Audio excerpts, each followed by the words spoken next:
نحمده ونصلي على رسوله الكريم وعلى آله وصحبه اجمعین اما بعد السلام علیکم ورحمۃ اللہ وبرکاتہ۔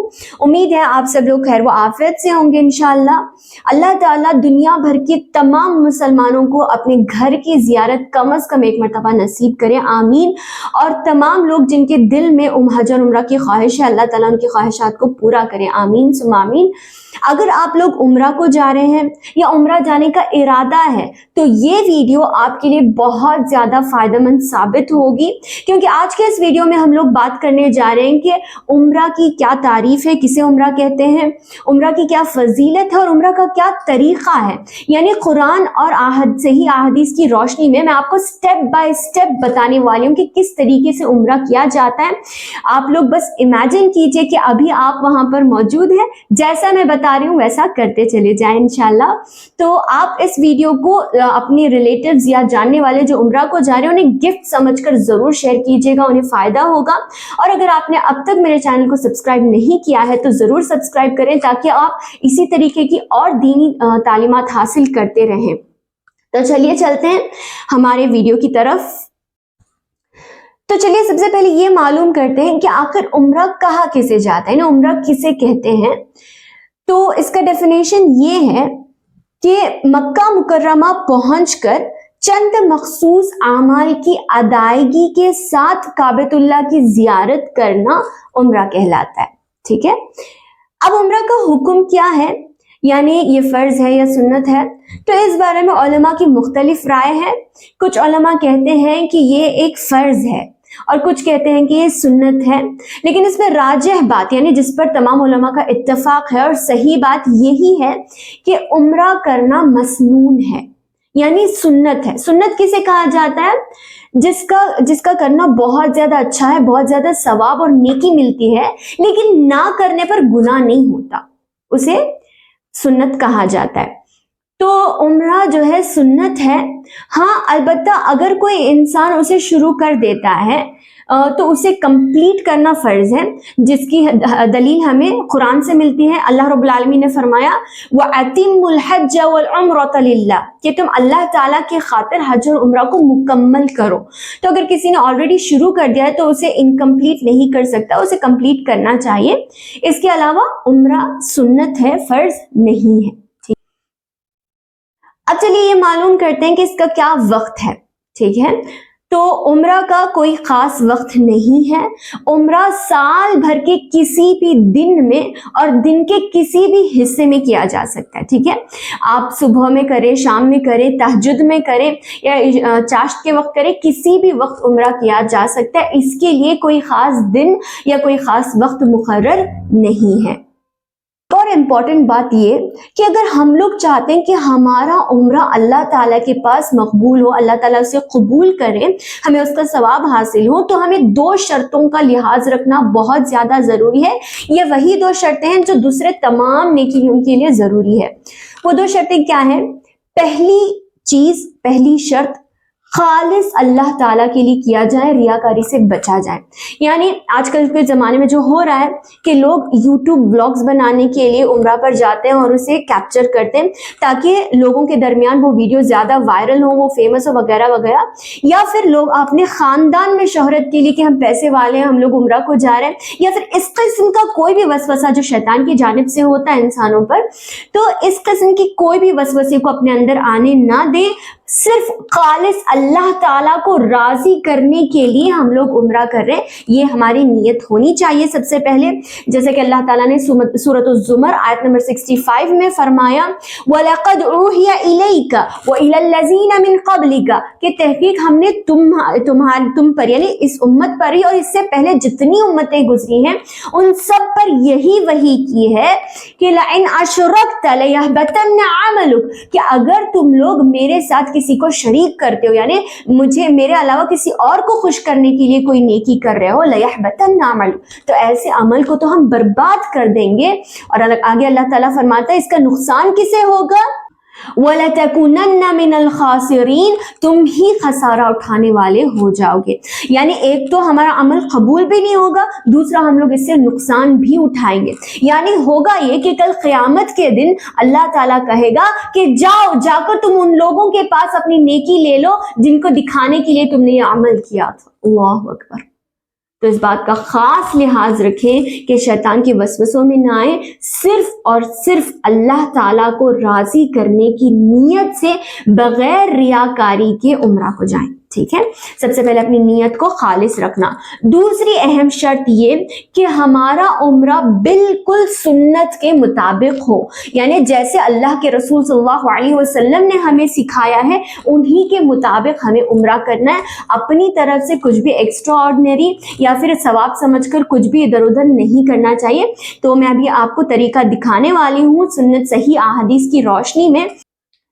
اب ہم لوگ یہ جانیں گے کہ عمرہ کی کیا فضیلت ہے. یعنی آپ لوگ عمرہ کو جا رہے ہیں تو وہاں عمرہ کرنے سے آپ لوگوں کو کیا کیا فضیلتیں حاصل ہوں گی یہ ہم لوگ جانیں گے. اس سے پہلے میں آپ کو ایک بات بتانا ضروری سمجھوں گی کہ اس کے بعد ہم بہت ساری احادیث کو استعمال کرنے والے ہیں، بہت ساری احادیث کی روشنی میں سیکھنے والے ہیں.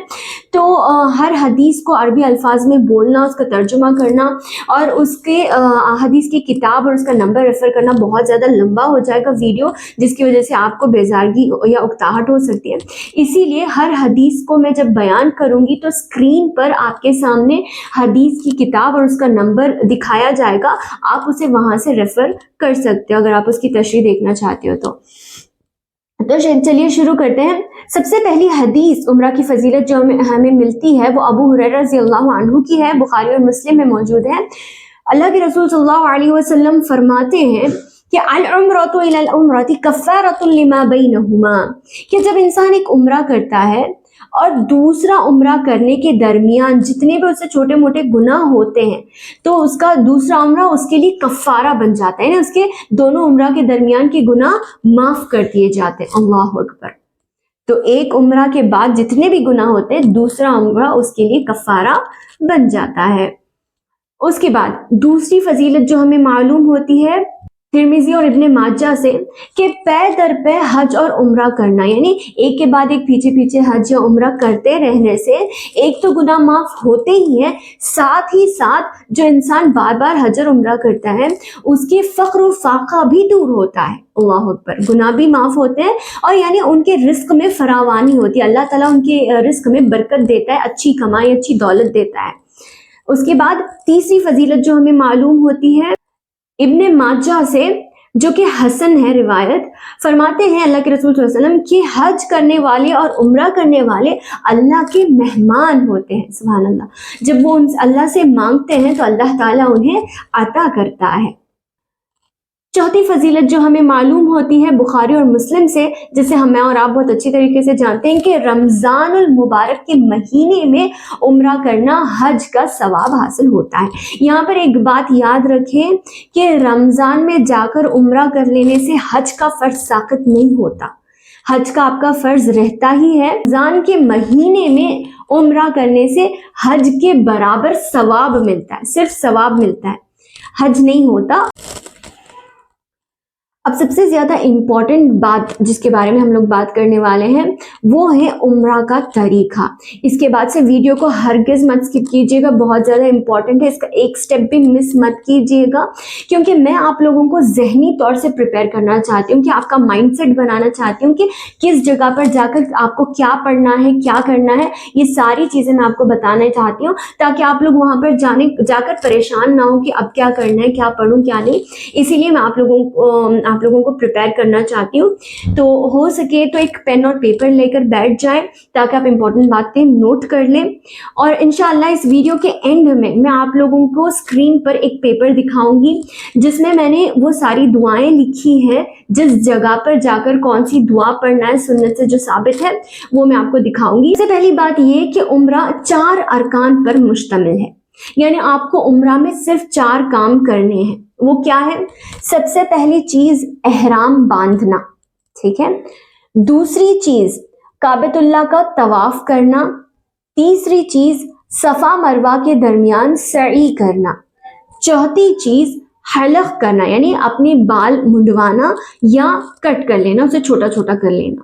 اللہ اس کے بعد دھیرے دھیرے کر کے آپ کے سارے کویشچنس اور جو بھی آپ کے اشکالات ہیں وہ سب دور ہوتے جائیں گے. تو سب سے پہلے ہم لوگ بات کرنے والے ہیں احرام کے بارے میں کہ احرام کہاں سے باندھا جائے گا, کیسے باندھا جائے گا, اس کے احرام باندھنے کے بعد کیا کیا کنڈیشنز ہم پر اپلائی ہوں گی, یہ ساری چیزوں کے بارے میں ہم لوگ بات کریں گے. سب سے پہلی چیز, ہم لوگ گھر سے نکل کر میقات پر پہنچیں گے. میقات کسے کہا جاتا ہے؟ میقات یعنی وہ جگہ جہاں پر غسل کر کے احرام باندھا جاتا ہے اور عمرہ یا حج کی نیت کی جاتی ہے. کیونکہ بغیر جو کوئی بھی عمرہ اور حج کی نیت سے مکہ کو جانا چاہتا ہے وہ بغیر احرام کے نہیں انٹر ہو سکتا. اسی لیے کعبۃ اللہ کے اطراف میں ہر طرف سے آنے والوں کے لیے ایک ایک میقات مقرر ہے کہ جو کوئی بھی جس طریقے طرف سے آئے گا وہاں سے ایک میقات پر آئے, اس جگہ پر غسل کریں, وہاں پر احرام باندھیں اور تلبیہ نیت کر کے تلبیہ پڑھتے ہوئے مکہ کی طرف آئیں. تو ہر جگہ کا ایک میقات مقرر ہے. جیسا کہ ابن عباس رضی اللہ عنہ کی روایت ہے کہ نبی کریم صلی اللہ علیہ وسلم نے اہل مدینہ یعنی مدینہ کی طرف سے آنے والوں کے لیے ذوالحلیفہ کو ایک میقات مقرر کیا, اہل شام یعنی شام کی طرف سے آنے والوں کے لیے جحفہ کو میقات بنایا, نجد کی طرف سے آنے والوں کے لیے قرن المنازل, یمن کی طرف سے آنے والوں کے لیے یلملم میقات مقرر کیا, اور اس طریقے سے عراق کی طرف سے آنے والوں کے لیے مختلف مکہ کے اطراف و اکناف جتنے بھی طرف سے آنے والے لوگ ہیں ان سب کے لیے ایک میقات مقرر ہے. تو ہندوستان سے جانے والوں کے لیے جو میقات مقرر ہے وہ ہے یلملم. اور یہ میقات اب ہم لوگ جو بھی ہندوستان سے ہوائی جہاز یعنی ایروپلین میں جاتے ہیں وہ لوگ سیدھا جا کر جدہ ایئرپورٹ میں لینڈ ہوتے ہیں, اور جدہ ایئرپورٹ یلملم یعنی اس میقات کے بعد آتا ہے. اور اب ہم لوگوں پر ضروری ہے کہ ہم لوگ احرام باندھ کر ہی مکہ کے اندر انٹر ہو عمرہ کی نیت سے. تو اب ہم کیا کریں, اسی لیے اس کا حل یہ ہے کہ یا تو گھر ہی پر غسل کر کے احرام باندھ لیں یا پھر ایئرپورٹ پہنچ کر احرام باندھ لیں اور اس کے بعد ایروپلین میں بیٹھ جائیں. جیسے جیسے آپ لوگ اڑتے جائیں گے جہاں پر میقات آپ کو ملے گا آپ ایئر ہوسٹس سے پوچھ لیں یا پھر اپنے موبائل کے ذریعے سے دیکھ لیں کہ آپ کو میقات کہاں ملتا ہے, وہاں پر جا کر آپ لوگ احرام عمرہ کی نیت کر لیں اور تلبیہ پڑھنا شروع کر دیں. تو چلیے آگے بڑھتے ہیں. بہرحال گھر سے ہو یا میقات سے ہو غسل کرنا مسنون ہے, سنت سے ثابت ہے. اور ابو داؤد کی روایت کے مطابق جو عورتیں حالت عذر میں ہوں یعنی جن کے پیریڈز چل رہے ہوں ان کے لیے بھی مستحب ہے کہ وہ لوگ بھی غسل کر لیں. جو عمرہ کی نیت کے لیے نیت سے جا رہے ہیں تو ان کے لیے بھی بہتر ہے کہ وہ لوگ بھی غسل کر لیں. بعد میں چل کر جب وہ لوگ پاک ہو جائیں تو مکہ میں پہنچ کر وہ لوگ پھر دوبارہ غسل کر کے اپنی عبادتیں کنٹینیو کر سکتے ہیں. تو بہرحال غسل کرنا مستحب ہے, اگر نہ کریں تو اس میں کوئی حرج نہیں ہے. اس کے بعد غسل کر لینے کے بعد مردوں کو چاہیے کہ اگر وہ چاہیں تو خوشبو استعمال کر سکتے ہیں احرام باندھنے سے نیت کرنے سے پہلے. ٹھیک ہے, احرام باندھنے یا نیت عمرہ کی نیت کرنے سے پہلے چاہے تو تھوڑی سی خوشبو استعمال کر لیں اور چاہے تو تیل لگا لیں. تو غسل کر لیا, مردوں نے خوشبو لگا لی, اب آئی باری احرام باندھنے کی. تو مرد حضرات جو ہے 2 چادروں میں 2 سفید چادر اگر ہو سکے تو زیادہ بہتر ہے, سفید اگر استعمال کریں تو 2 چادروں میں اپنا احرام باندھیں گے. اور عورتوں کے لیے کوئی خاص احرام کا لباس نہیں ہے. ٹھیک ہے, عورتیں وہی جو اپنی عام زندگی میں جس لباس کا پیٹرن یوز کرتے ہیں اسی پیٹرن کا یوز کر سکتی ہیں, لیکن اس بات کا خیال رکھیں کہ لباس ایک دم سادہ ہو, کوئی جھگمگ یا پھر چمکی وغیرہ کوئی نقش و نگار اس پر نہ ہو. سادہ لباس کا استعمال کریں, کوئی بھی سادہ لباس کا آپ استعمال کر سکتے ہیں, لیکن ایک بات کا خیال رکھنا بہت زیادہ ضروری ہے کہ سارا جسم چھپا ہوا ہو لیکن چہرہ اور ہاتھ کھلے ہو, یعنی نوز پیس اور گلوز کا استعمال نہ کریں. جب کسی غیر محرم کا سامنے سے گزر ہو یا پھر کسی مرد حضرات کا سامنا ہو تو اپنے دوپٹے ہی سے اپنے چہرے کو ڈھانک لیں, جیسا کہ اللہ کے رسول صلی اللہ علیہ وسلم نے عائشہ رضی اللہ عنہا کو حکم دیا تھا کہ طواف کے دوران تم اپنے چہرے کو مت ڈھانپو, جب سامنے سے کوئی مرد آ جائے تو اپنے دوپٹے ہی سے اپنے چہرے کو چھپا لینا. اب چھپاتے ہوئے آپ کا کپڑا، آپ کا دوپٹے کا کپڑا آپ کے چہرے کو لگ سکتا ہے. کچھ لوگ کہتے ہیں کہ کپڑا چہرے کو چھونا ہی نہیں چاہیے، ایسی کوئی بات نہیں ہے. اللہ کے رسول صلی اللہ علیہ وسلم نے صرف نوز پیس باندھنے سے یا چہرے کو ڈھک لینے سے منع کیا ہے، لیکن جب مرد حضرات کا سامنے سے گزر ہو تب اللہ کے رسول صلی اللہ علیہ وسلم نے عائشہ رضی اللہ عنہا کو حکم دیا کہ وہ اپنے دوپٹے ہی سے اپنے چہرے کو تھوڑی دیر کے لیے ڈھانپ لے. ایسا اس لیے کہا کیونکہ طواف بھی نماز ہی کی طرح ہے، طواف بھی نماز کی طرح ہے. اسی لیے جیسا نماز میں چہرہ ڈھانکنا صحیح نہیں ہے، اسی طریقے سے طواف میں بھی چہرہ ڈھانکنا صحیح نہیں ہے. اس احرام باندھ لینے کے بعد جو ایک اہم بات یاد رکھنے کی ہے وہ یہ کہ احرام کی کوئی خاص نماز نہیں ہے. نبی کریم صلی اللہ علیہ وسلم نے حج کے موقع پر ظہر کی نماز کے بعد، ظہر کا وقت آ گیا تھا اسی لیے اللہ کے رسول نے نماز پڑھی اور اس کے بعد آپ صلی اللہ علیہ وسلم نے احرام باندھا تھا، لیکن احرام کے لیے کوئی خاص نماز نہیں ہے. اب احرام باندھ لینے کے بعد عمرہ کی نیت کرنا ہم پر ضروری ہے. عمرہ کی نیت کے الفاظ کیا ہیں؟ اللہ کے رسول صلی اللہ علیہ وسلم نے جو ہمیں سکھایا، ہمیں کہنا ہے لبیک اللہم عمرتن، لبیک اللہم عمرتن. یہ الفاظ کہہ کر آپ کو عمرہ کی نیت کرنی ہے. ان الفاظ کے علاوہ کوئی بھی لفظ سنت سے ثابت نہیں ہے، آپ کو صرف اتنا کہنا ہے. عمرہ کی نیت کر لینے کے بعد یہاں سے ہمارا تلبیہ پڑھنا شروع ہوتا ہے. یہاں سے ہمیں تلبیہ پڑھنا شروع کرنا ہے. تلبیہ کیا ہے؟ تلبیہ کسے کہتے ہیں؟ وہی جو میں اور آپ ہمیشہ سنتے رہتے ہیں، لبیک اللہم لبیک، لبیک لا شریک لک لبیک، ان الحمد والنعمت لک والملک لا شریک لک لبیک. ان الفاظ کے ساتھ آپ کو تلبیہ پڑھنا شروع کرنا ہے. اور آپ لوگوں نے پہلے سے ایئرپورٹ میں آپ لوگوں نے احرام باندھ لیا ہے، تو آپ کو جب آپ اڑتے رہتے ہیں ہوائی جہاز میں، جہاں پر میقات آتا ہے وہاں سے اس کے اوپر سے گزرتے ہوئے آپ لوگوں کو یہ کہنا ہے، نیت کے الفاظ کہنے ہیں لبیک اللہم عمرتن، اور پھر آپ لوگوں کو تلبیہ پڑھنا شروع کرنا ہے اور یہ تلبیہ پڑھتے رہنا ہے. اس کے بعد یہ زور زور سے پڑھیں گے، مرد حضرات بلند آواز سے زور زور سے تلبیہ پڑھتے ہوئے جائیں گے، اور عورتیں جو ہیں دھیمی آواز سے پڑھیں گی کہ غیر مردوں تک ان کی آواز نہ جائے، اور عورتوں میں اگر ان کی آواز سنائی دیں تو ٹھیک ہے، عورتوں کے درمیان وہ پڑھیں. تلبیہ کے ساتھ ساتھ سبحان اللہ، الحمدللہ، اللہ اکبر جیسے اذکار کرنا بھی جائز ہے، درست ہے. تلبیہ پڑھتے پڑھتے آپ یہ سب چیزیں بھی پڑھ سکتے ہیں.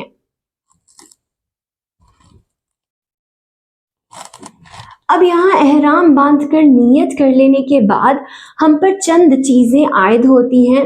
عمرہ کرنے والوں پر احرام باندھ لینے کے بعد چند پابندیاں عائد ہوتی ہیں، اور ان پابندیوں کے مطابق چلنا بہت زیادہ ضروری ہے ورنہ گنہگار ہوں گے. وہ ان پابندیوں کا میں آپ کے سامنے ذکر کروں گی. سب سے پہلی چیز یہ کہ مرد حضرات اپنے سر کو نہ ڈھانکیں، چاہے ٹوپی ہو یا کسی بھی چیز کے ذریعے سے اپنے سر کو نہیں ڈھانک سکتے. اسی طریقے سے سلے ہوئے کپڑے یا ساکس وغیرہ نہیں پہن سکتے، اور جوتے جو ٹخنوں کو چھپائیں ایسے جوتوں کا بھی استعمال نہیں کر سکتے. اور عورتوں کے لیے جیسے میں نے ابھی کہا کہ نقاب، نوز پیس اور گلوز کا استعمال عورتیں نہیں کر سکتی. اسی طریقے سے احرام باندھ کر نیت کر لینے کے بعد خوشبو نہیں لگایا جا سکتا، اسی طریقے سے ناخن نہیں کاٹا جا سکتا، بال نہیں نکالا جا سکتا. اسی طریقے سے احرام کی حالت میں کسی کے لیے بھی درست نہیں ہے کہ وہ احرام کی حالت میں منگنی کرے یا نکاح کرے. اسی طریقے سے باب شہوت سے دور رہنا بہت زیادہ ضروری ہے. اسی طریقے سے گناہوں کے کاموں سے بچنا چاہیے، گناہ سے بچنا چاہیے، بیجا کسی سے لڑائی جھگڑا بحث و مباحثہ سے بچنا چاہیے، اور ساتھ ہی ساتھ شکار سے بھی بچنا چاہیے. البتہ شکار کا بحری شکار کی اجازت ہے، یعنی اگر سمندر سے ہم لوگ شکار کر رہے ہیں پانی میں مچھلیوں وغیرہ کا تو یہ درست ہے سورۃ المائدہ کے حساب سے، لیکن بری یعنی زمین پر ہم لوگ شکار نہیں کر سکتے احرام کی حالت میں. انسان مجبوری میں ان پابندیوں کو توڑ دے، اگر ان میں سے کوئی بھی کام کر بیٹھے تو اس کے لیے ضروری ہے تو وہ 3 روزے رکھیں یا 6 مسکینوں کو کھانا کھلائیں یا پھر 1 بکری ذبح کریں. تو ان پابندیوں کا کرنا بہت زیادہ ضروری ہے، ورنہ ان کفارات کو اسے ادا کرنا ہوگا. اب جانتے ہیں کہ احرام کی حالت میں جائز امور کون سے ہیں، یعنی چند چیزیں ایسی ہیں جس کے بارے میں ہم لوگ سوچتے ہیں کرنا یا نہیں کرنا، لیکن یہ چیزیں جائز ہیں۔ وہ چیزیں کیا کیا ہیں؟ جیسے کہ سر ملنا یا غسل کرنا، یعنی احرام کی حالت میں اگر آپ دوسرا احرام بدلنا چاہ رہے ہیں، آپ کا احرام گندا ہو گیا، دوسرا احرام پہننا چاہ رہے ہیں تو آپ کپڑے بدل سکتے ہیں، احرام کے کپڑے بدل بھی سکتے ہیں اور غسل بھی کر سکتے ہیں احرام کی حالت میں، اس میں کوئی برائی قباحت نہیں ہے۔ اسی طریقے سے سر ملنا، غسل کرنا، آنکھوں میں علاج کے طور پر، ٹھیک ہے، علاج کے خاطر سرما لگانا، اگر اس کے لگانے کی وجہ سے اگر آپ کی آنکھیں درست ہو سکتی ہیں، آپ کی آنکھوں میں کوئی تکلیف ہو گئی، آپ کو ڈراپس ڈالنے کی ضرورت پڑ گئی تو آپ لوگ آنکھوں میں ڈراپس یا پھر کسی بھی دوائی کا استعمال کر سکتے ہیں، اور اگر علاج کے طور پر سرما لگانا چاہیں تو سرما بھی لگا سکتے ہیں۔ اسی طریقے سے اگر علاج کے طور پر اگر جسم سے کسی بھی حصے سے خون نکالنا پڑ جائے تو آپ علاج کے طور پر یہ بھی کر سکتے ہیں۔ اسی طریقے سے اگر آپ کا کوئی ناخن کا کوئی حصہ نکل گیا، ٹوٹ گیا ناخن جو آپ کو تکلیف دے رہا ہے، یا پھر کوئی دانت یا داڑھ ٹوٹ گیا تھوڑا سا یا پھر جو آپ کو تکلیف دے رہا ہے، تو ایسی صورت میں اس ناخن کو کاٹنا یا اس دانت کو یا داڑھ کو کاٹنا جائز ہے، درست ہے، اس میں کوئی قباحت نہیں، کیونکہ وہ آپ کو تکلیف دے رہا ہے اسی لیے آپ اسے کاٹ رہے ہیں، تو اس میں کوئی قباحت نہیں۔ اسی طریقے سے جہاں ہم لوگوں کے لیے احرام کی حالت میں شکار کرنا جائز نہیں ہے، وہی اگر کوئی سانپ آ جائے یا پھر کوئی بھی ہمیں تکلیف دینے والی چیز ہمیں تکلیف دے رہی ہے، مثال کے طور پر کوئی کتا آ گیا وہ ہمیں کاٹ رہا ہے، یا پھر کوئی سانپ آ گیا، یا پھر مچھر مکھی مکوڑے وغیرہ جو بھی اگر ہمیں تکلیف دے رہی ہیں، تو تکلیف دہ چھوٹے موٹے جانوروں کو مارنا جائز ہے۔ اس کے علاوہ شکار کے لیے نہیں مار سکتے، لیکن تکلیف دینے کی وجہ سے ان کو مارا جا سکتا ہے۔ بخاری میں تعلیقاً روایت ہے کہ انگوٹھی پہننا بھی جائز ہے احرام کی حالت میں۔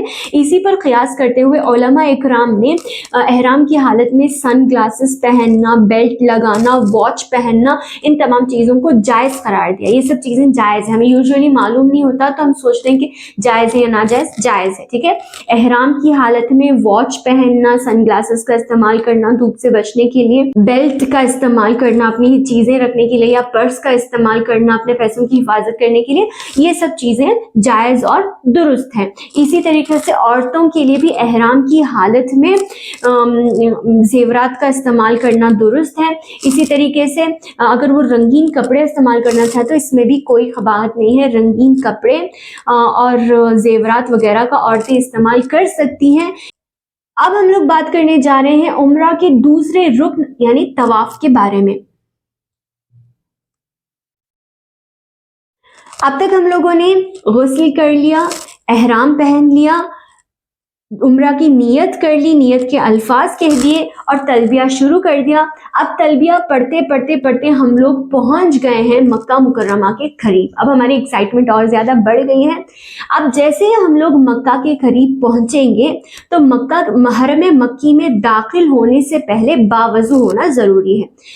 حرم مکی میں پہنچ کر ہم لوگوں کو پہلے وضو کرنا چاہیے، باوضو ہو کر مکہ میں انٹر ہونا چاہیے، ٹھیک ہے۔ حرم مکی میں باوضو ہو کر ہم لوگ انٹر ہوں گے، اور جیسے ہی کعبۃ اللہ کے قریب پہنچیں گے تلبیہ پڑھنا بند کر دیں گے۔ بس یہاں تک ہم لوگوں کو تلبیہ پڑھنا ہے۔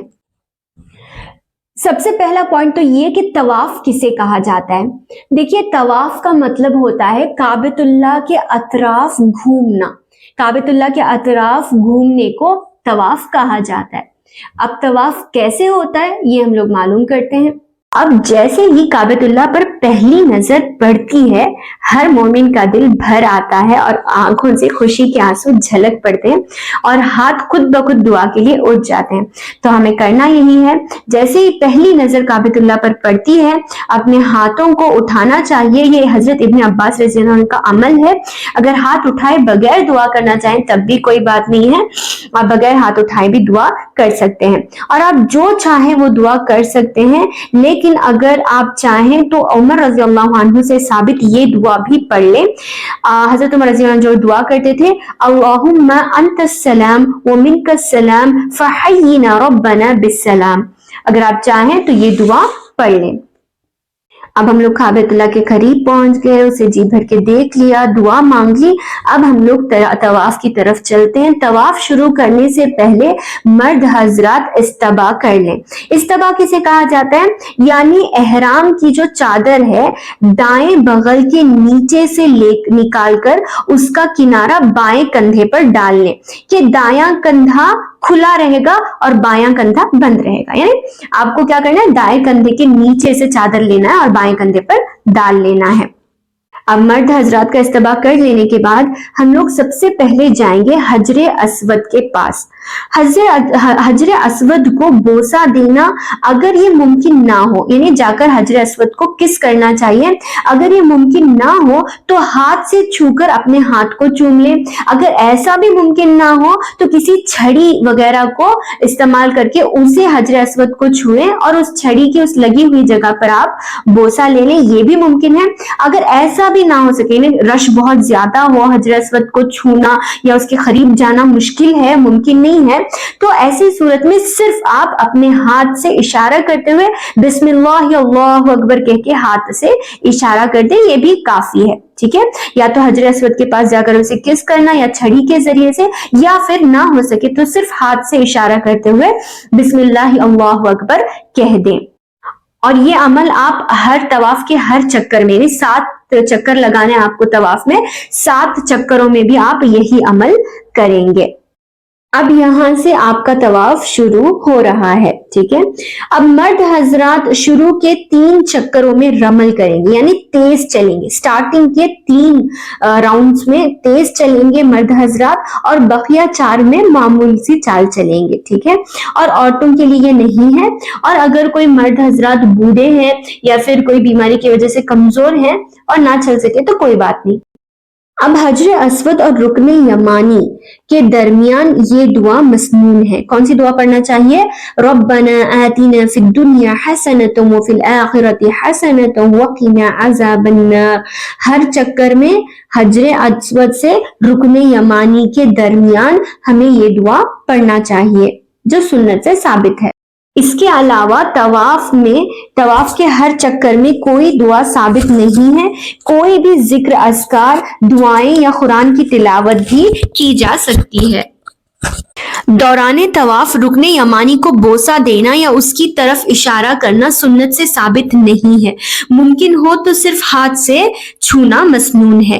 ٹھیک ہے، 7 چکروں میں بھی جب کبھی حجر اسود کے قریب ہوتے ہوں تو اس کی طرف اشارہ کرتے ہوئے اللہ اکبر کہہ کر آگے بڑھیں. اب آپ کا 7واں چکر حجر اسود پر مکمل ہوگا. مکمل ہونے کے بعد مرد حضرات اپنا دایاں کندھا بھی بند کر لیں گے اور سبھی لوگ مقام ابراہیم کے قریب پہنچتے وَاتَّخَذُوا مِن مَقَامِ إِبْرَاهِيمَ مُصَلًّى پڑھیں گے. ٹھیک ہے، طواف کی 2 رکعت نماز مقام ابراہیم کے پیچھے پڑھیں گے. اگر آپ کو مقام ابراہیم کے پیچھے جگہ نہیں مل رہی ہے تو مسجد کے کسی بھی کنارے میں، کسی بھی کونے میں آپ پڑھیں، کوئی قباحت نہیں ہے، کہیں بھی پڑھ سکتے ہیں. لیکن بہتر یہ ہے کہ ہو سکے تو مقام ابراہیم کے پیچھے نماز 2 رکعت پڑھ لیں. تو اس نماز میں ان 2 رکعتوں میں پہلی رکعت میں قل یا ایھا الکافرون پڑھیں گے اور دوسری رکعت میں قل ھو اللہ احد پڑھیں گے. طواف اور طواف کی 2 رکعتیں دن یا رات، یعنی دن کے کسی بھی 24 آورز، کوئی بھی دن کے 24 آورز میں کسی بھی وقت ادا کر سکتے ہیں.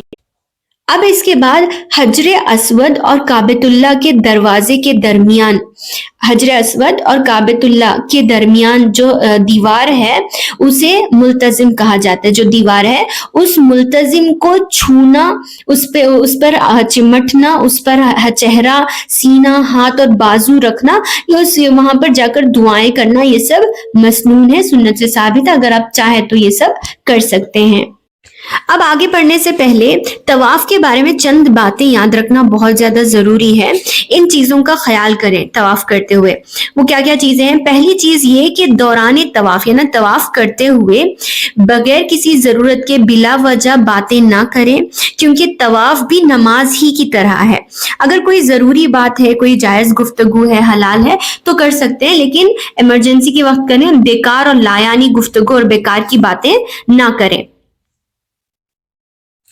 ایک اور چیز یہ کہ دوران طواف اگر وضو ٹوٹ جائے یا ٹوائلٹ کو جانا پڑے، واش روم کو جانا ارجنٹ ہو یا نماز کا وقت آ جائے تو دوبارہ وضو کر لیں اور جو چکر پر آپ نے سٹاپ کیا تھا پھر اسی کو مکمل کر لیں۔ اگر آپ سمجھے کہ آپ نے 3 چکر لگا لیے، ابھی 4تھ آپ سٹارٹ کر رہے ہیں، آدھا ختم ہوا ہے، تو اگر آدھا آپ نے کیا اس کا حساب نہیں آئے گا، صرف 3 چکروں کا حساب آئے گا، تو آدھا یا پاؤ چکر کا حساب نہیں ہے۔ ہاں اگر وضو کرنے میں بلا وجہ تاخیر ہو جائے تو شروع سے طواف کرنا ہوگا، یعنی اگر آپ لوگوں نے طواف کر لیا ہے آدھا اور آپ کو کسی چیز کی ضرورت پڑ گئی، نماز پڑھنے کی، ٹوائلٹ جانے کی، واش روم جانے کی، اور وہاں پر بہت زیادہ لیٹ ہو گیا، آپ نے بہت زیادہ ٹائم بیچ میں لگا دیا، تو ایسے وقت میں بہت زیادہ لیٹ ہونے کی وجہ سے آپ کو پھر سے شروع سے آپ کو طواف کرنا ہوگا۔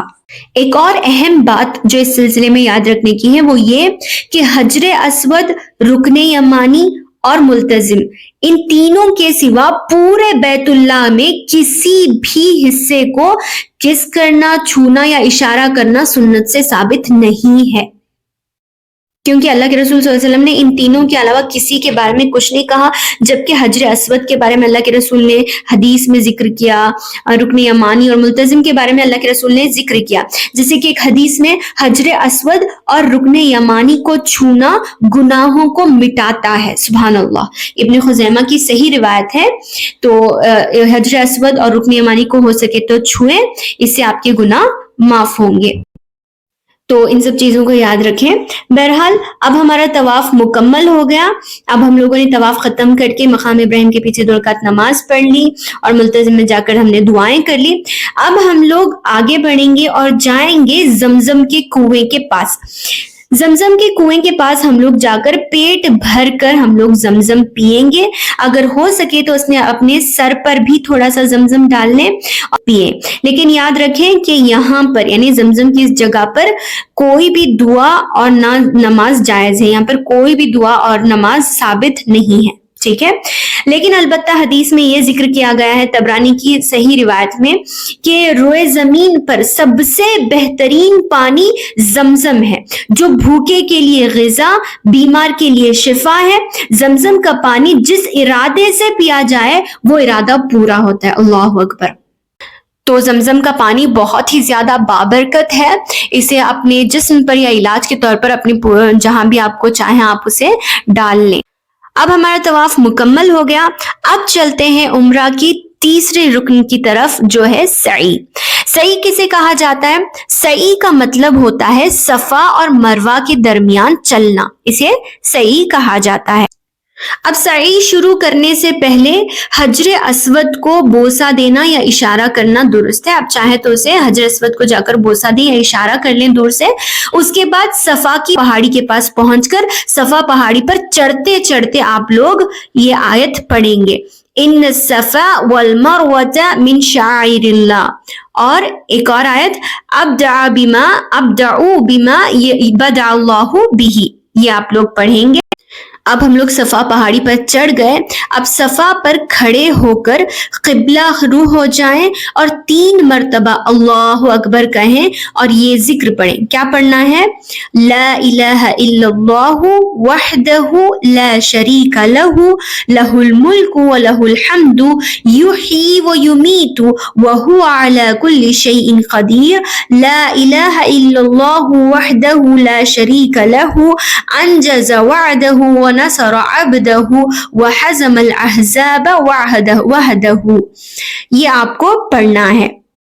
اس کے بعد آپ خوب دعائیں کریں گے، جو بھی آپ کے دل میں ہے، جتنا آپ دعا کرنا چاہیں گے، جو بھی دعا کرنا چاہیں گے آپ خوب دعائیں کریں، اللہ سے دنیا و آخرت کی بھلائیوں کا سوال کریں، اور اس کے بعد پھر 3 مرتبہ آپ کو اللہ اکبر اللہ اکبر اللہ اکبر کہہ کر پھر سے آپ کو یہی ذکر پڑھنا ہے۔ کیا پڑھنا ہے؟ لا الہ الا اللہ، جو ابھی آپ کا بتایا، پھر سے آپ کو وہی ذکر پڑھنا ہے، پھر خوب دعائیں کرنا ہے، پھر 3 مرتبہ اللہ اکبر اللہ اکبر اللہ اکبر کہہ کر پھر سے وہ ذکر پڑھنا ہے۔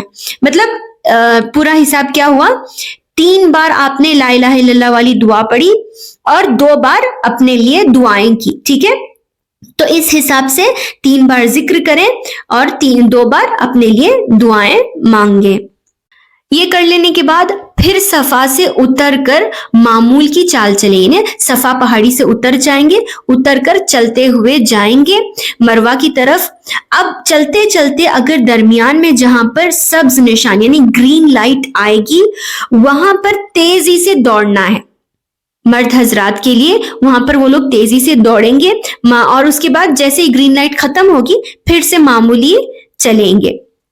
اب چلتے چلتے مروہ کی پہاڑی پر پہنچیں گے اور وہاں پر بھی چڑھتے ہوئے وہی پڑھیں گے جو ہم لوگوں نے صفا پہاڑی پر پڑھی تھی۔ کیا پڑھا تھا ہم نے؟ ان الصفا والمروۃ من شعائر اللہ ابدأوا بما بدأ اللہ بہ، پھر سے وہی پڑھیں گے اور سیم وہی پروسیجر ریپیٹ کریں گے کہ صفا پہاڑی پر جیسے ہم لوگ چڑھے تھے ویسے ہی مروہ پر چڑھیں گے، چڑھ کر قبلہ رخ ہوں گے اور لا الہ الا اللہ وحدہ لا شریک لہ لہ الملک ولہ الحمد یحیی ویمیت وہو علی کل شیء قدیر، لا الہ الا اللہ وحدہ لا شریک لہ انجز وعدہ ونصر عبدہ وحزم الاحزاب وحدہ، یہ دعا پڑھیں گے۔ پھر ہم لوگ خوب دعائیں کریں گے، 3 بار اللہ اکبر کہیں گے، پھر سے وہ دعا پڑھیں گے، پھر ہم لوگ خوب دعائیں کریں گے، پھر 3 مرتبہ اللہ اکبر کہیں گے اور دعا کریں گے۔ یہ ہم لوگ پھر سے دوبارہ ہم لوگ یہی کریں گے۔ تو سیم وہی ریپیٹ کرنا ہے جو ہم لوگوں نے صفا پہاڑی پر ریپیٹ کیا تھا۔ اگر کوئی بیمار ہے یا پھر بڑھاپے کی وجہ سے نہیں بھاگ سکتے تو گرین لائٹ آنے پر نہ بھاگیں، کوئی حرج نہیں ہے، اور ان کے لیے بھی بھاگنا کوئی ضروری نہیں ہے۔ کی ہے وہ یہ کہ دوران سعی یعنی صفا اور مروہ کے درمیان چلتے ہوئے آپ کوئی بھی ذکر کر سکتے ہیں، یعنی کوئی بھی ذکر و اذکار پڑھ سکتے ہیں اور چاہے تو قرآن کی تلاوت بھی کر سکتے ہیں۔ اگر صحابہ سے ثابت یہ دعا پڑھ لیں تو زیادہ بہتر ہے۔ صحابہ کیا پڑھا کرتے تھے؟ رب اغفر وارحم انک انت الاعز الاکرم، یہ بھی آپ پڑھ سکتے ہیں۔ ایک اور امپورٹنٹ بات یہ کہ صفا سے مروہ تک جانا ایک چکر ہے اور مروہ سے صفا کو واپس آنا دوسرا چکر شمار ہوتا ہے، ٹھیک ہے؟ آخری چکر مروہ پر ختم ہوگا۔ اگر طواف یا سعی کے چکروں میں شک ہو جائے، آپ کو ڈاؤٹ ہو جائے کہ کتنے چکر کیے تھے یاد نہیں ہے، ایسا آپ کو ڈاؤٹ ہو جائے تو کم تعداد کو شمار کریں۔ یعنی اگر آپ کو ڈاؤٹ ہے کہ میں نے 4 چکر لگائے ہیں یا پھر آپ کو ڈاؤٹ نہیں میں نے 3 چکر لگائے تو آپ کسے شمار کریں گے؟ 3 چکروں کو شمار کریں گے اور اپنے طواف یا اپنا سعی کنٹینیو کریں گے اور اپنی باقی تعداد کو پورا کریں گے۔ ایک اور مسئلہ یہ کہ اگر سعی کرنے کے دوران وضو ٹوٹ جائے تو دوبارہ وضو کرنا ضروری نہیں ہے، جیسا ہم لوگوں نے طواف میں کیا تھا، کیونکہ طواف نماز کی طرح ہے۔ اگر سعی میں آپ کا درمیان میں وضو ٹوٹ جاتا ہے تو کوئی بات نہیں، آپ اسے کنٹینیو کر سکتے ہیں، لیکن اگر آپ وضو کر لینا چاہیں تو بہتر ہے آپ کر لیں۔ طواف کی طرح سعی میں بھی کنٹینیوس ہونا چاہیے، کنٹینیو آپ کو چکر لگانے چاہیے۔ اگر آپ کو بیچ میں گیپ آ گیا تو خیال رکھیں گیپ زیادہ لمبا نہ ہو، ٹھیک ہے؟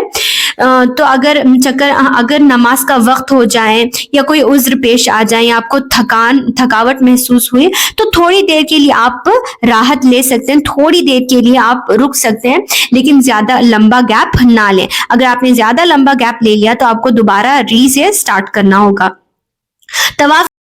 طواف ہو یا سعی، اگر مجبوری کی حالت میں وقت ضرورت اگر نہ ہو سکے تو آپ سواری پر بھی ادا کر سکتے ہیں۔ اب چلتے ہیں ہمارے عمرہ کے لاسٹ رکن کی طرف جو کہ ہے حلق یا تقصیر۔ تو 7واں چکر مروہ پر ختم کرنے کے بعد مرد حضرات جو ہیں سر کو مکمل منڈوا لیں گے، یعنی مکمل طور پر آپ اپنے سر کو بال نکال دیں گے، جو کہ افضل ہے، یہ زیادہ بہتر ہے۔ اگر آپ پورا مکمل طور پر اپنے بال کو نہیں کاٹنا چاہتے تو کٹنگ بھی کر سکتے ہیں، بہت ہی چھوٹے چھوٹے بال کرنے چاہیے، کٹنگ کرنے نہیں چاہیے۔ اور عورتوں کا جہاں تک مسئلہ ہے تو عورتیں اپنی چوٹی کے آخری حصے سے، اپنے بالوں کے اپنی چوٹی کے سب سے نیچے حصے سے 1 انگلی کے برابر اسے فولڈ کریں گے اپنے بالوں کو اور وہاں پر کٹ کر دیں گے، تو یعنی اپنے بال کی 1 پورے کے برابر بال کا حصہ کاٹیں گی نیچے سے۔ اس عمل کے بعد الحمدللہ آپ کا عمرہ مکمل ہو چکا۔ اب آپ احرام کی ساری پابندیاں ختم ہو جاتی ہیں، اب احرام نکال کر آپ اپنے سلے ہوئے کپڑے بھی پہن سکتے ہیں اور آپ جو چاہیں معمول سے کر سکتے ہیں۔ آپ کا عمرہ مکمل ہو گیا۔ اب عمرہ مکمل ہو جانے کے بعد اگر آپ یہ سوچ رہے ہیں کہ اتنی دور آ کر صرف ایک بار عمرہ کرنا، کیا ایک اور بار کر لیں گے چلو، تو یہ چیز درست نہیں ہے، کیونکہ اتنا جلدی یہ کرنا ممکن نہیں ہے۔ آپ کا عمرہ ایک مرتبہ ختم ہو گیا تو کم از کم بال دوبارہ اگنا اور پھر سے آپ کو واپس میقات کو جانا، واپس میقات کو جا کر پھر سے ری سٹارٹ کرنا، پورا پروسیس عمرہ کا پھر شروع سے کر کے آپ کو دوبارہ عمرہ کرنا پڑے گا۔ اسی لیے بہتر یہ ہے کہ آپ مکہ ہی میں عمرہ ختم ہونے کے بعد مکہ ہی میں رک کر جتنی بار چاہیں طواف کر لیں، ٹھیک ہے۔ عمرہ کرنے کے بعد جب کبھی نفل طواف کرنے کا موقع ملے تو اس موقع کو غنیمت جاننا چاہیے، کیونکہ اللہ تعالیٰ کے نبی محمد صلی اللہ علیہ وسلم نے فرمایا جو بیت اللہ کا طواف کر کے 2 رکعت نماز پڑھ لے اس کو ایک غلام آزاد کرنے کا ثواب ملتا ہے، سبحان اللہ۔ تو اس موقع کو غنیمت جانیں، عمرہ کر لینے کے بعد بار بار جتنا چاہیں آپ طواف کر سکتے ہیں۔ آج کل لوگوں کے درمیان ایک غلط چیز ہے، وہ یہ کہ عمرہ ختم ہو جانے کے بعد وہ لوگ واپس مسجد عائشہ یعنی مقام تنعیم جو کہ طائف اور جعرانہ کے درمیان ہے، وہاں پر جا کر یہ لوگ پھر سے احرام باندھتے ہیں اور عمرہ پر عمرہ کیے جاتے ہیں۔ یہ چیز غلط ہے، یہ سنت سے ثابت نہیں ہے، اس لیے کہ اللہ کے رسول صلی اللہ علیہ وسلم نے عائشہ رضی اللہ عنہا کو حکم دیا تھا، کیونکہ وہ حالت عذر میں تھی، اسی لیے انہیں حکم دیا تھا کہ انہوں نے احرام باندھ لیا تھا اور مکہ آ گئی تھی تو دوبارہ پاکی حاصل کرنے کے بعد غسل کرنے کے لیے اللہ کے رسول نے انہیں صحابہ کے ساتھ وہاں پر بھیجا تھا۔ تو یہ چیز دوسروں کے لیے درست نہیں ہے، بہتر یہی ہے جو کہ سلف کا قول ہے، جو سلف نے کیا کہ مکہ ہی میں رہ کر زیادہ سے زیادہ طواف کر لیں، کیونکہ مسجد عائشہ کے پاس جا کر دوبارہ احرام باندھ کے آ کر عمرہ کرنا یہ نہ اللہ کے رسول سے ثابت ہے، نہ صحابہ سے، اور نہ سلف میں سے کسی نے ایسا عمل کیا ہے۔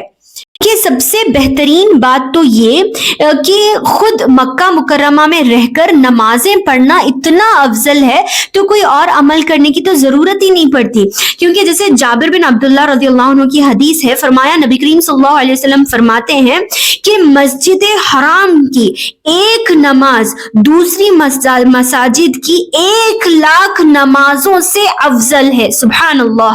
یعنی آپ دوسری مسجدوں میں 1,00,000 نمازیں پڑھ کر ثواب حاصل کرنا اور مسجد حرم میں ایک بار نماز پڑھنا دونوں برابر ہے، سبحان اللہ۔ اب عمرہ مکمل ہو جانے کے بعد یقیناً آپ لوگ مسجد نبوی کی طرف جائیں گے۔ مسجد نبوی کی بھی چند فضیلتیں میں آپ کو بتا دیتی ہوں تاکہ آپ لوگوں کو وہاں جانے کا اور زیادہ جذبہ اور اس کی فضیلت معلوم ہو۔ دیکھیے مسجد نبوی میں نماز پڑھنا، ایک نماز پڑھنا دوسری مساجد کی 1000 نمازوں سے افضل ہے، سبحان اللہ۔ اسی طریقے سے نبی کریم صلی اللہ علیہ وسلم نے مدینے کی فضیلت بیان کرتے ہوئے فرمایا کہ یقیناً ایمان مدینے کی طرف ایسے سمٹ کر آ جائے گا جس طرح سانپ اپنے بل کی طرف سمٹ کر آتا ہے، اللہ اکبر۔ یہ مدینے میں لاسٹ میں ایمان والے رہیں گے، اسی کی طرف لوٹ کر آئے گا ایمان۔ اس کے بعد ایک اور اس کی فضیلت میں مسجد نبوی کی زیارت کے مقصد سے مدینہ جانا ایک مستحب عمل ہے، اسی لیے آپ صلی اللہ علیہ وسلم نے فرمایا کہ میرے گھر اور ممبر کے درمیان کا جو حصہ ہے جسے ریاض الجنہ کہا جاتا ہے، جنت کے باغیچوں میں سے ایک باغیچہ ہے، اللہ اکبر۔ اگر ہو سکے تو وہاں پر نفل نماز پڑھیں، ورنہ فرض نمازوں کے لیے تو اگلی صفوں میں کافی جگہ ہوتی ہے، لیکن ہو سکے تو نفل نماز یہاں پر پڑھ لینا۔ اس کے بعد نبی کریم صلی اللہ علیہ وسلم ابو بکر اور عمر رضی اللہ عنہما کی قبروں کے پاس جا کر قبروں کی زیارت کریں اور قبروں کی زیارت کی جو دعا ہے وہ دعا پڑھیں، یا پھر یہ الفاظ کہیں جو سنت سے ثابت ہے، السلام علیکہ یا رسول اللہ، السلام علیکہ یا ابا بکر اور السلام علیکہ یا عمر۔ یہ آپ پڑھیں۔ یہ عمل عبداللہ ابن عمر رضی اللہ عنہ کا تھا، عبداللہ ابن عمر رضی اللہ عنہ ایسا کیا کرتے تھے، تو ان کے عمل کے مطابق آپ بھی ایسا کر سکتے ہیں۔ اس کے بعد مسجد نبوی کے قریب ہی بقیع الغرقد قبرستان ہے، جہاں پر کئی صحابہ اکرام رضی اللہ عنہم اجمعین مدفون ہیں۔ اس قبرستان کی زیارت کرنا اور وہاں مدفون لوگوں کے لیے بھی دعائیں مغفرت کرنا مشروع و مستحب ہے، آپ یہ کر سکتے ہیں۔ ایک اور فضیلت جو نبی کریم صلی اللہ علیہ وسلم نے بتائی کہ جو اپنے گھر میں وضو کرے پھر مسجد قباء آ کر نماز پڑھے تو اسے ایک عمرہ کے برابر ثواب ملتا ہے. سبحان اللہ. یہاں پر ہمارا عمرہ ختم ہوتا ہے، ہمارا عمرہ کا ایکسپلینیشن ختم ہوتا ہے. امید ہے آپ لوگوں کو ساری ویڈیو سمجھ میں آ گئی ہوگی. اگر آپ لوگوں کو کوئی بھی کنفیوژن ہے، کچھ بھی سمجھ میں نہیں آیا تو بار بار اس ویڈیو کو دیکھیے اور غور سے سنیے گا، اور اگر پھر بھی کوئی مسئلہ رہ جائے تو کمنٹس میں ضرور پوچھیں. انشاءاللہ اگر علم ہو تو میں آپ لوگوں کو جواب دوں گی. ابھی آپ لوگوں کے سامنے اسکرین پر ایک پیپر شیئر کر رہی ہوں، اس کا آپ اسکرین شاٹ پکڑ لیں اور ہو سکے تو اس کا زیروکس نکلوائیں، اور ہو سکے تو ان دعاؤں کو عمرہ جانے سے پہلے یاد کریں. اگر یاد نہ ہو تو ساتھ لے کر جائیں اور ان دعاؤں کو ان مقامات پر ضرور پڑھیں. تو بس آج کے لیے اتنا ہی. آخر میں اللہ رب العزت سے دعا کرتی ہوں کہ یا ذوالجلال والاکرام یا رعوف بالعباد، تمام مسلمانوں کو جو ہر حج اور عمرہ کو جا رہے ہیں انہیں صحت تندرستی عطا کر. اے اللہ انہیں صحیح سلامت لے کر جا، صحیح سلامت واپس لے کر آ. اور یا ارحم الراحمین سب لوگوں کو توفیق دے کہ وہ سنت کے مطابق صحیح طریقے سے عمرہ کریں. اللہ تعالیٰ سب لوگوں کے حج اور عمرے کو قبول کریں. آمین ثم آمین. وآخر الدعوانا الحمد للہ رب العالمین وما علینا الا البلاغ المبین.